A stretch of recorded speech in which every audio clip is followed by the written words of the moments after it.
തപാൽ വോട്ടുകൾ പൊട്ടിച്ച് തിരുത്തിയിട്ടുണ്ടെന്ന വെളിപ്പെടുത്തലിന്റെ അടിസ്ഥാനത്തിൽ മുതിർന്ന CPM നേതാവും മുൻ മന്ത്രിയുമായ ജി സുധാകരനിൽ നിന്ന് ഇന്ന് പോലീസ് മൊഴിയെടുത്തേക്കും. സുധാകരനെതിരെ ആലപ്പുഴ സൗത്ത് പോലീസ് ഇന്നലെ കേസെടുത്തിരുന്നതാണ്. ജനപ്രാതിനിധ്യ നിയമത്തിലെ വകുപ്പുകൾ, ഇന്ത്യൻ ശിക്ഷാ നിയമം എന്നിവ പ്രകാരമാണ് കേസ്. സുധാകരന്റെ മൊഴി രേഖപ്പെടുത്തിയ ശേഷമായിരിക്കും കേസിൽ തുടർ നടപടികൾ സ്വീകരിക്കുക. വിവാദ വെളിപ്പെടുത്തലിൽ ആലപ്പുഴ കളക്ടറുടെ നിർദ്ദേശത്തെ തുടർന്നാണ് ആലപ്പുഴ സൗത്ത് പോലീസ് ജി സുധാകരനെതിരെ കേസെടുത്തത്. 36 വർഷം മുമ്പ് നടന്ന സംഭവമായതിനാൽ തെളിവില്ല എന്നതാണ് പ്രധാന പ്രശ്നം. സുധാകരന്റെ വിവാദ പ്രസംഗത്തിന്റെയും തിരുത്തൽ പ്രസംഗത്തിന്റെയും വീഡിയോയാണ് പ്രധാന തെളിവ്.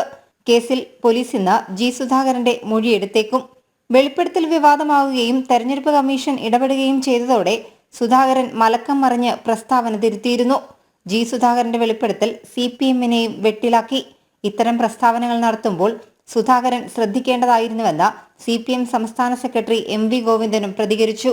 സുധാകരന്റെ വെളിപ്പെടുത്തൽ അത്ഭുതപ്പെടുത്തിയെന്ന് 1989-ലെ LDF സ്ഥാനാർത്ഥി KV ദേവദാസും പറഞ്ഞു. ജനം, ആലപ്പുഴ. സുധാകരൻ അങ്ങനെ ഊരാ കുടുക്കിലേക്ക് പോവുകയാണോ എന്നൊരു സംശയം. കാരണം ജി സുധാകരനെ വരുതിയിലാക്കാനായി കേസെടുക്കാൻ നിർദ്ദേശിച്ചത് CPM നേതൃത്വം തന്നെയാണ്.